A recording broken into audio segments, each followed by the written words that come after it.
Today we're going to compare the Honor 20 Pro versus the Pixel 4 XL. The Honor 20 Pro does have an advantage because it has the telephoto lens, which the Pixel does not.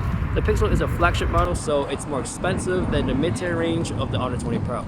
So this is a low light test of the front facing camera, and I'm just in like a typical city environment where there's a bunch of lights from buildings, street lights, and cars. So let's move on to the next section. Going on to portrait mode first, the experience is really similar. You just point, shoot, and the software does everything else. Now what is different right away is that the Honor 20 Pro does have a wider lens, so the background does feel more wider or more spacious, whereas on the Pixel, it does look more cramped and more compressed, which I do prefer because in portrait mode, that's what I would like to see. The good thing about the Honor 20 Pro is that it has a telephoto lens, so it can actually reach that type of compression.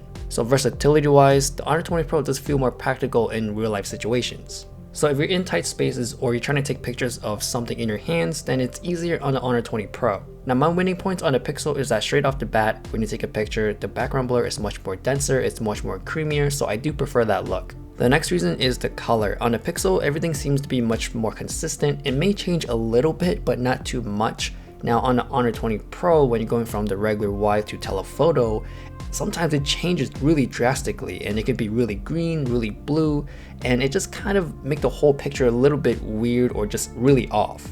But nonetheless, portrait modes on these phones are my favorite ones. It's from Pixel and Huawei/Honor. If I would recommend the best portrait mode experience, it's gotta be from these phones.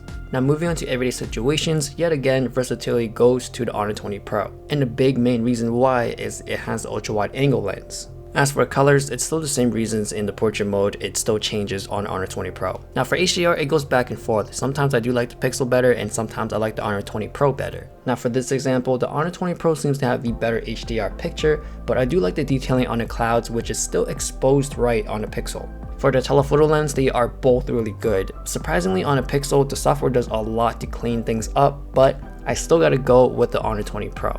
The detailing and the quality is not too far off from each other, but I would say that the Honor 20 Pro does have the sharper picture. Now moving on to low light photography, I would prefer the Pixel and here's why. The overall picture is more exposed all around versus the Honor 20 Pro. The ultra wide angle on the Honor also doesn't do as good in low light, so I would prefer not to even touch it during these situations. Now even though these pictures may look cleaner on the Honor 20 Pro, keep in mind that it is a bit darker, so it can hide those noises and artifacts. But that's just me. I would rather see a little bit more noise and see the whole picture exposed right than having a darker image but a cleaner picture.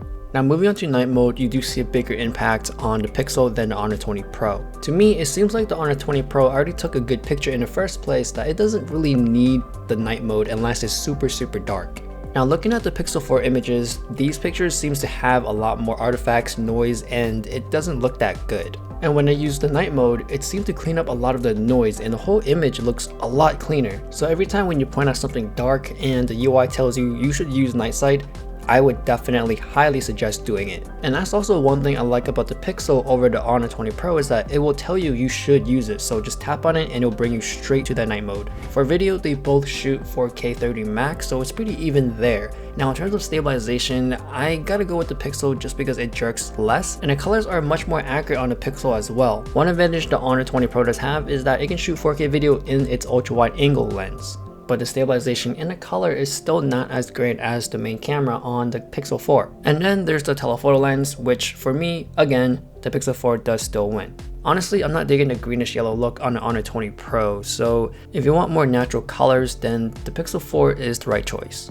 Now low light, the video on the Pixel is much more exposed overall, so you do see a lot more things going on versus the Honor 20 Pro. Also, I do see a lot more micro jitters on the Honor, so that is distracting and it does degrade the image as well. Now we're shooting with the ultra wide angle lens on the Honor, and as you can tell, the image is not that clean, it's not pretty at all. There's a lot of noise in the sky, so that's why I suggest to avoid using ultra wide angle lens during low light. Now shooting with the telephoto lens on both cameras, it's a clear winner. The Pixel is the winner for video across all the boards, including daytime. So that is my comparison between these two phones. I would say the Pixel does give a really good consistent image throughout the whole time you're using the camera app. While on the Honor, it does give you a lot more options, so for everyday situations, you would probably find it more useful. The ultra wide angle lens, the cleaner telephoto pictures, and a lot more modes to use. The biggest problem for me on the Honor is the colors. It's not consistent and sometimes it doesn't look right. So I hope you enjoyed this comparison. Please follow me on Instagram. I do have links down below if you are interested in any of these phones. Give a like, subscribe, and thanks for watching.